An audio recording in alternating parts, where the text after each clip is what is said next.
আজকে যেহেতু বরুথনী একাদশী, তাই ভগবানের জন্য অনেক কিছুই রান্না করলাম। হরে কৃষ্ণ, আপনারা সবাই কেমন আছেন? আপনাদের কৃপায় আমি অনেক ভালো আছি। যেহেতু আজকে একাদশী, তাই সকাল সকাল মঙ্গল আরতির পর জব কমপ্লিট করে নিয়েছি।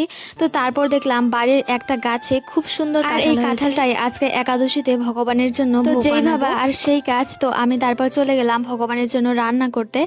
আর কাঁঠালটা আগে থেকে কেটে সেদ্ধ করে নিয়েছি আর দিয়েছি দুটো আলু। কাঁঠালের সবজি বানানোর আগে আমি একটু আলুর চিপস ভেজে নিয়েছিলাম।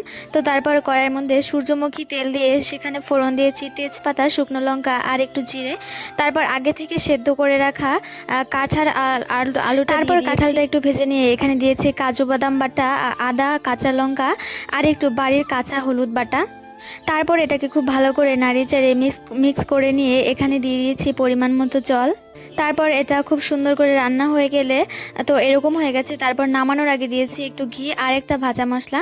এটার কিছু না, এখানে একটু জিরে ভাজা, তো সেটা খুব ভালো স্মেল আসে, তাই একাদশীতে আমি এটা বানিয়েছি। শরবত বানানো যাক।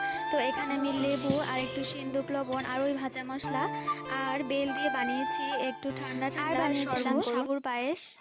তো তারপর ভগবানকে ভোগ লাগিয়েছি। তো আপনারা সবাই ভোগ দর্শন করুন।